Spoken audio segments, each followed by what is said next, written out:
À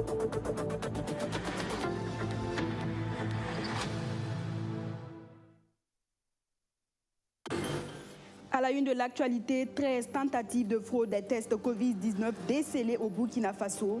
C'est le triste constat fait hier à l'aéroport international de Ouagadougou par le ministre de la Santé. Vous l'entendrez dans ce journal.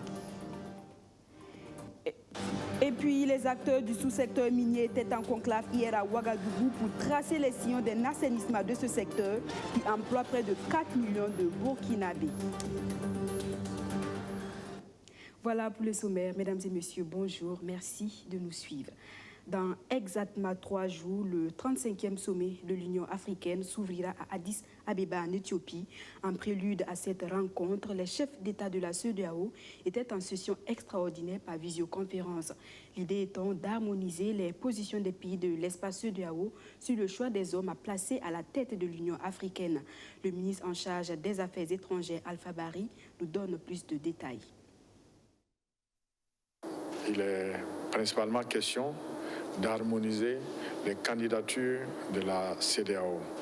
L'idée est de faire comme il y a 5 ans, que la CEDEAO, des pays de la CEDEAO ne se retrouvent pas en compétition pour des postes au niveau de l'Union africaine.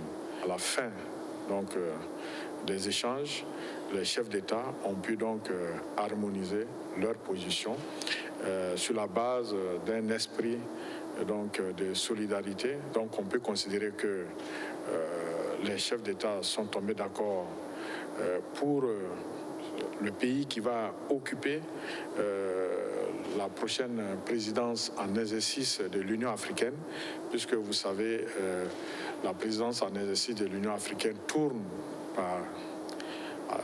au niveau des différentes régions de l'Afrique.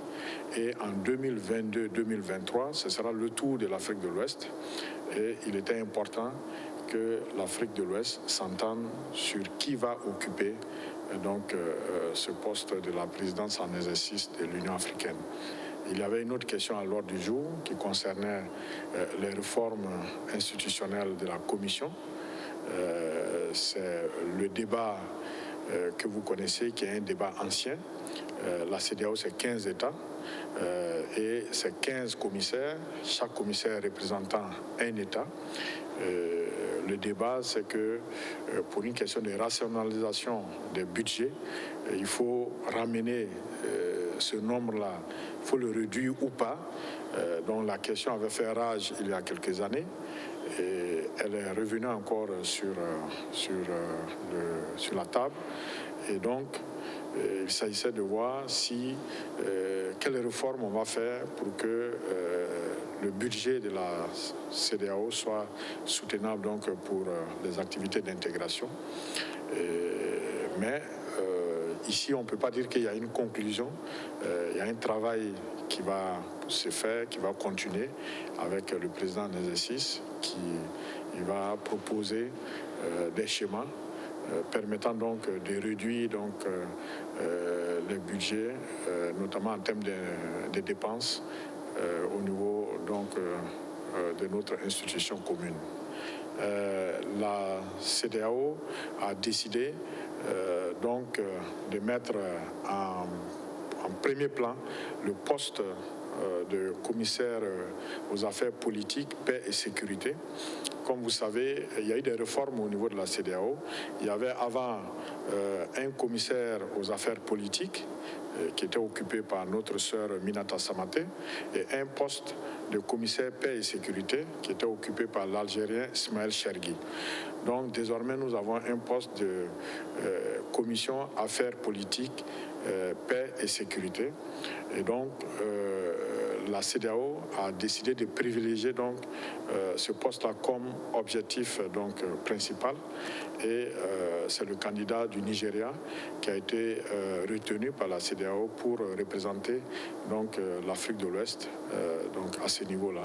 Le deuxième poste va revenir au Burkina Faso et on verra en fonction du poste qui va se dégager. Le Burkina aura à présenter un candidat ou une candidate donc, à ce poste-là qui va revenir au Burkina Faso. La présidence de l'Union africaine, comme vous le savez, il y a pratiquement un consensus au niveau continental autour de la candidature sortante du Tchadien Moussa Mahamat Faki. Et la CEDEAO, déjà, lors du sommet de Niamey, avait décidé de soutenir cette candidature. Aujourd'hui encore, donc, cette position a été réaffirmée, donc, de soutenir la candidature de Moussa Faki. En attendant la résolution de la question du terrorisme et de l'extrémisme violent par les chefs d'État de la CEDEAO, au Burkina Faso, les organisations de la société civile prennent le problème à bras le corps. Hier, prennent le problème à bras le corps. Le collège convaincu que le retour de la cohésion sociale passe également par la fin du terrorisme. Le collège du dialogue et de médiation pour la paix dans le Gourmand est allé remettre un rapport au ministre en charge de la cohésion sociale, Zéphirin Diabré. Un rapport dans lequel cette organisation fait l'état des lieux et des propositions pour le retour de la paix dans cette région fortement éprouvée par les attaques terroristes. Achimède Boy. Depuis 5 années, le Burkina Faso est confronté à des attaques terroristes. Parmi les régions fortement éprouvées figure celle de l'Est. Face au tissu social fragilisé par la montée de l'extrémisme violent dans cette partie du pays, des acteurs de la société civile se sont retrouvés pour recoller les morceaux. Il s'agit du collège de dialogue et de médiation pour la paix dans le Gourma. Ce 2 février, ce collège rencontre Zéphirin Diabré. Cette organisation remet au ministre en charge de la cohésion sociale un rapport sur l'impact de cette crise dans la région de l'Est. Ce rapport se consiste d'abord à expliquer le contexte dans lequel nous avons vécu depuis quelques années, la douleur des différentes familles, les pertes humaines, les déplacés dans cette région-là. Et ce qu'on avait d'antan, on en a perdu. Et il faut repartir, reconquérir cela centimètre par centimètre. C'est possible de reconquérir la paix sociale. C'est par rapport à ça que nous sommes venus. Et il y a des pistes, il y a des missions qui ont été données, il y a des déclarations qui ont été données. Notamment, tous, sans exception, veulent la paix. Chacun en a assez de cette situation-là. Chacun veut collaborer avec l'autre, malgré les difficultés vécues, veut collaborer pour atteindre cette paix-là. Et chacun est disposé à marcher avec les uns les autres, tant au niveau coutumier que religieux, des différentes communautés. Il y a cette ouverture-là de paix que Dieu nous a donnée et il faut profiter de cet instant au maximum pour établir cette paix-là. Mise en place en juillet 2020, le collège de dialogue et de médiation pour la paix dans le Gourma affirme avoir le soutien du département de Zéphirin Diabré pour un retour de la paix sociale dans l'Est. C'est l'actualité actuellement au Burkina Faso. 13 tentatives de fraude ont été décelées dans le cadre des tests Covid-19 à l'aéroport international de Ouagadougou. Constat fait par le ministre de la Santé, Charlemagne Ouedraogo, sur quelques sites de dépistage du coronavirus. Benjamin Kwame. Centre hospitalier universitaire Yalgado Ouedraogo, des agents de santé installés attendent leur ministre sous ce chapiteau dressé spécialement pour les services de dépistage de la Covid-19. Le professeur Charlemagne Ouedraogo circule entre les installations, encourage et félicite les agents qui participent à la riposte contre la Covid-19. Il vérifie aussi les points de prélèvement, le matériel et s'assure du bon déroulement des tests. Tout semble disponible et fonctionnel. Les patients arrivant à Yalgado doivent impérativement passer sur ce site avant de regagner un service demandé. Tout ce que nous allons constater que c'est des cas suspects. Voilà, nous on procède à leur prélèvement. Voilà, au cas où c'est positif, voilà, ces malades seront isolés. À l'aéroport international de Ouagadougou, même exercice. Voilà. Nous avons voulu apporter des améliorations. Comme vous voyez au niveau de l'aéroport, l'offre de service est passée 24 heures sur 24. Et tous les voyageurs peuvent accéder à leurs résultats sur la plateforme électronique. Et ça, ce sont des améliorations, et ce qui évite donc les goulots d'étranglement et l'attroupement au niveau donc du site de l'aérogare. Ici, pour les constats d'usage, Charlemagne Ouedraogo est accompagné par Vincent Dabilgou, son homologue des transports.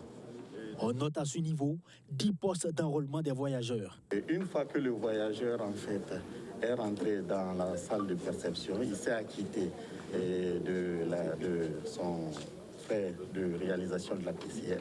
Il est invité à regagner en fait l'espace d'investigation. Ça, c'est nouveau que nous avons une dizaine d'agents qui jouent le rôle en fait d'opérateurs de saisie. Il faut noter qu'avant, on était à 5 postes et aujourd'hui, on compte une dizaine de postes. Pour les voyageurs, les résultats des tests peuvent être disponibles en 24 ou 48 heures, nous confie Dr Traoré. Malgré cet état de fait, des cas de fraude sont signalés.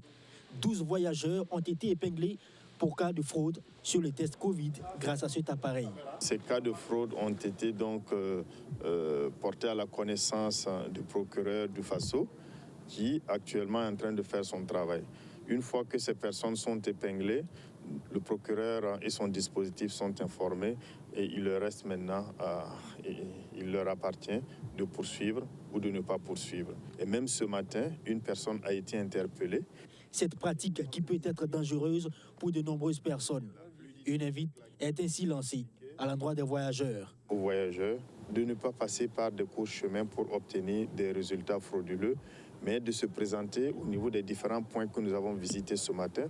Vous avez vu au niveau de l'aéroport, le dispositif permet d'offrir 500 tests par jour. Et nous avons en moyenne 150. Donc ce n'est pas saturé. Demandons aux personnes de se déplacer simplement et de venir faire le test au niveau de l'aéroport.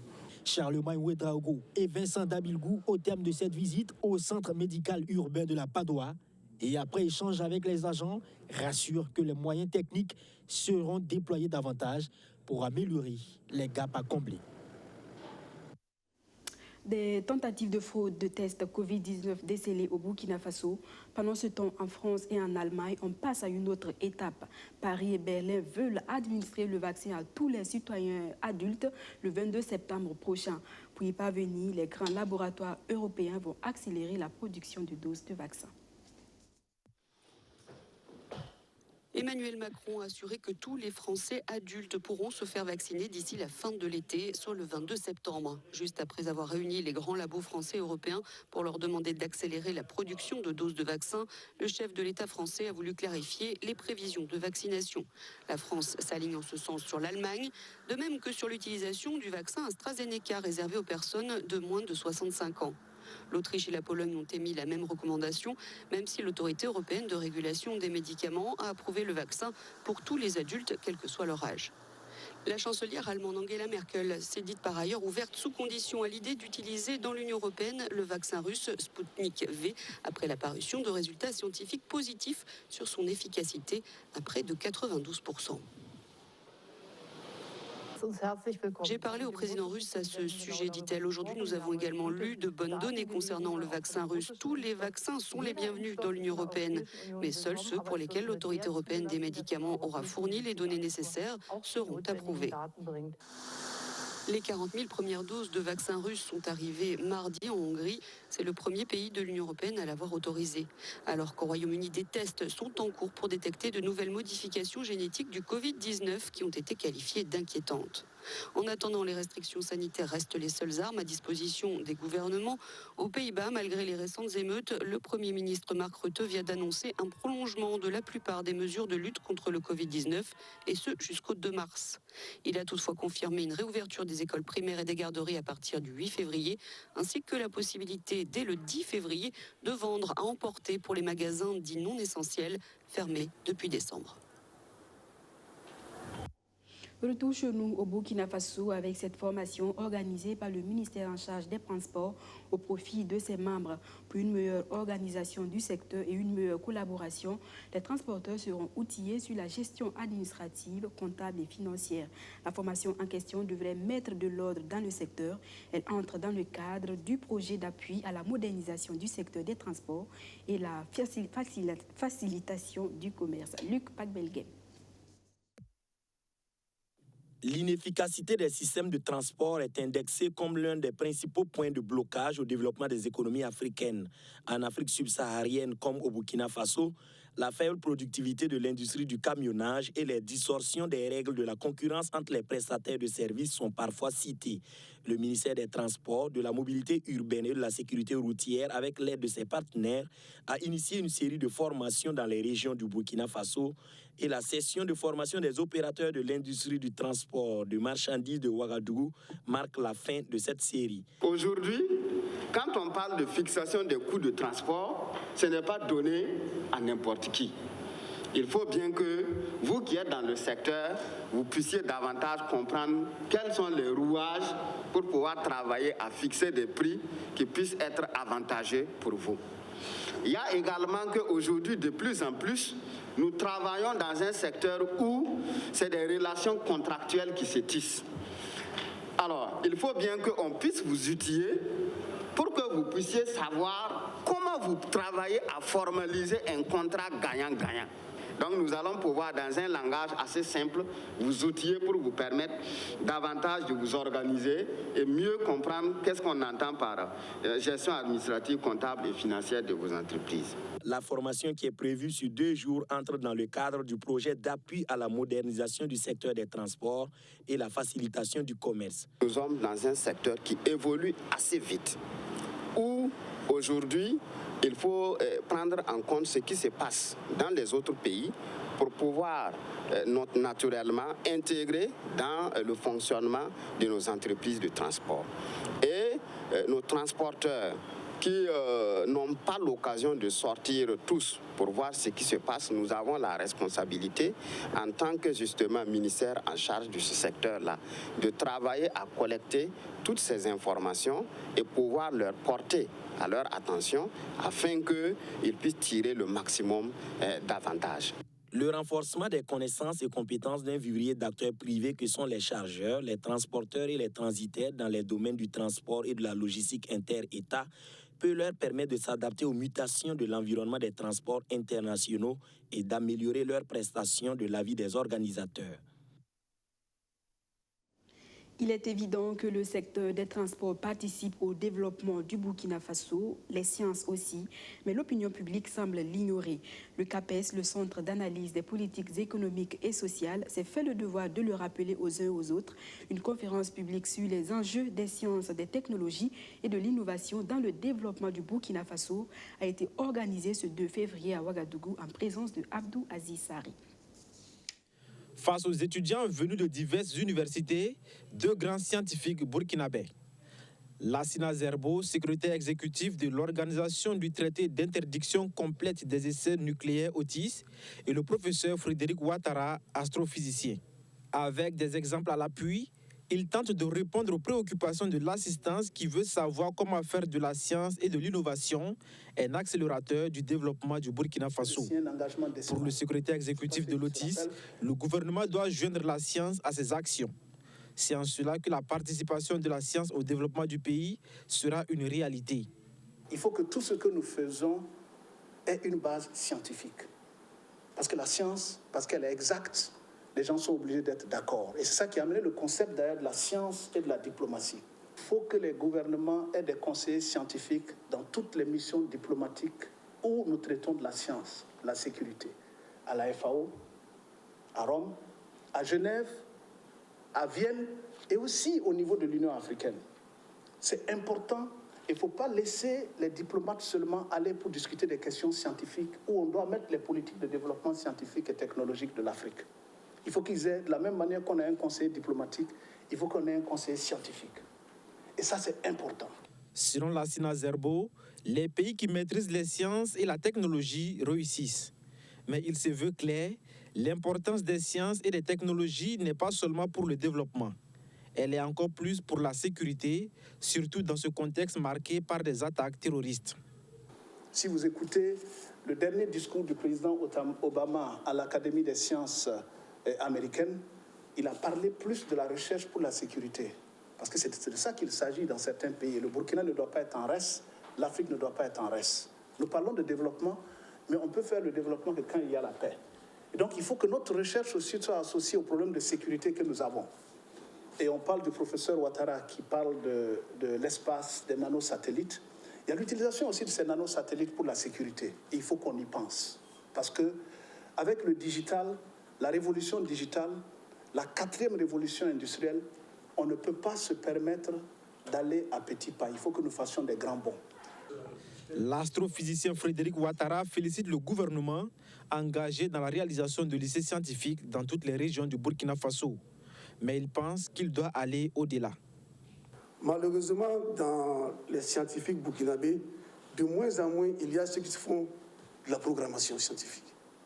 La programmation est fondamentale dans la recherche.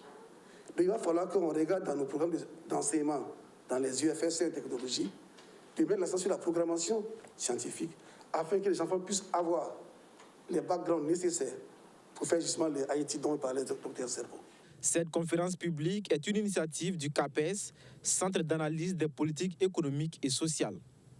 Comme vous le savez, le renforcement des capacités pour le développement est une exigence que les autorités de ce pays ont comprise. Et le CAPES aussi, en tant que think tank qui travaille dans le domaine du renforcement des capacités, a pensé que c'était important qu'on puisse réfléchir sur le rôle de la science, la technologie et l'innovation dans le champ du développement. Comment promouvoir la science, la technologie et l'innovation pour accélérer le développement du Burkina Faso? C'est sous ce thème que se tient cette conférence publique. Les conclusions qui en découleront seront remises aux autorités, à en croire les initiateurs. Économie avec un secteur qui emploie près de 4 millions de Burkinabés, mais qui est obligé de faire face à diverses difficultés liées à son manque d'organisation. Il s'agit du sous-secteur minier. Ces acteurs étaient en assemblée générale extraordinaire hier à Ouagadougou pour examiner le problème de l'exploitation minière artisanale au Burkina Faso. Rémi Lambert-Nebi. En se penchant sur les difficultés de leur secteur d'activité au cours de cette assemblée générale extraordinaire, les artisans miniers du Burkina ont à cœur une préoccupation principale, exposer aux autorités gouvernementales les 1001 difficultés qu'ils rencontrent dans la commercialisation de l'or. Ils disent faire l'objet du contrôle injustifié de la part de la BENAF, la Brigade nationale antifraude de l'or. Depuis en 2016 jusqu'à aujourd'hui, les acteurs ont des difficultés avec la BENAF parce qu'il y a des textes qui traumatisent vraiment les acteurs et qui le rendent de perte des moyens financiers. Lié à manque d'organisation, l'application de ces textes cause beaucoup de problèmes à notre secteur. Et depuis des années, on a travaillé pour vraiment, pour qu'ils nous écoutent. Mais jusqu'à présent, on n'a pas eu l'écoute. Donc c'est pour cela qu'on a appelé tout ce monde-là de 45 provinces pour qu'on se réunisse, pour échanger avec le gouvernement, pour qu'ils essaient de travailler, pour qu'on trouve la solution. Parce qu'on dit que celui qui est dans le toit, qui sait l'eau coule. Donc nous sommes dans le secteur, près de 30 et quelques années, on connaît la réalité du terrain, mais nous avons constaté que plusieurs années, l'administration a fui sa responsabilité envers nous. L'Union nationale des associations des artisans miniers du Burkina et le syndicat national des exploitants miniers artisanaux du Burkina réclament une relecture des textes avec leur implication. Une requête pour laquelle le ministre des Mines se dit favorable. Non, les textes sont déjà en relecture, mais nous allons le faire aussi en écoutant leurs recommandations. Et je pense que déjà nous avons une équipe qui est en train de travailler sur la relecture des textes. Et très bientôt vous allez voir donc les résultats. Mais nous allons aussi les écouter parce que ce sont les premiers acteurs sur le terrain. Et je pense que nous leur avons demandé, une fois qu'ils vont avoir les recommandations, qu'ils viennent avec nous, on va s'asseoir, on va discuter et on va trouver les solutions. Plus de 3 millions de Burkinabés ont pour principale activité l'exploitation artisanale de l'or. Et selon l'enquête de l'INST, en 2016, le sous-secteur de l'artisanat minier a produit 9,5 tonnes d'or qui a généré plus de 232 milliards de francs CFA. Dernier point de ce journal, un sportif en fin de carrière qui veut rejoindre le monde des affaires. L'ancien footballeur burkinabé Aristide Bansé était à l'école de Lassine Diawara pour s'inspirer de son modèle. Aristide Bansé a pendant plusieurs années porté haut les couleurs du Burkina Faso sur les terrains de football. À 36 ans, il a définitivement raccroché les crampons et pris part à sa reconversion. Dans les bureaux de l'homme d'affaires Lassine Diawara, le néo-retraité vient pour s'inspirer du vécu d'un serial entrepreneur à succès. Un leader inspirant dont le parcours pourrait faire des émules auprès de l'ancien numéro 15 des Étalons. Quand on parle dans le monde des affaires, il est connu, c'est un exemple aussi pour la jeunesse burkinabé. Voilà. Donc moi, en tant qu'ancien footballeur, voilà, c'est-à-dire j'ai décidé d'arrêter. Voilà, c'est depuis longtemps que je devrais passer ici. C'est un grand frère, on suit les pas. Voilà, même j'ai envie de rester toujours dans le football pour faire quelque chose dans le football. C'est-à-dire que ce que j'ai appris, enseigner aussi aux jeunes.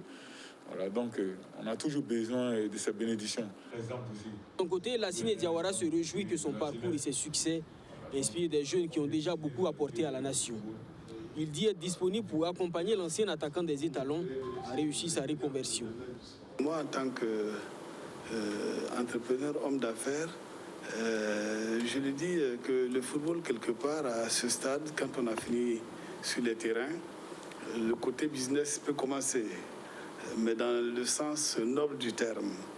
Alors, donc, je le vois venir comme quelqu'un qui va aider, appuyer le sport et partager son expérience avec les jeunes du Burkina. Et là-dessus, nous ne ménagerons aucun effort pour lui donner les conseils appropriés pour que cette suite de carrière soit un grand succès. Le temps de cet entretien, l'ancien joueur de l'ASEC d'Abidjan, de l'USFA et de Osbourg en Allemagne offre un maillot floqué à son hôte du jour. Un geste en guise de remerciement pour toute sa disponibilité et pour ses précieux conseils. C'est avec ce reportage de Arsène Konditamde que nous refermons cette édition.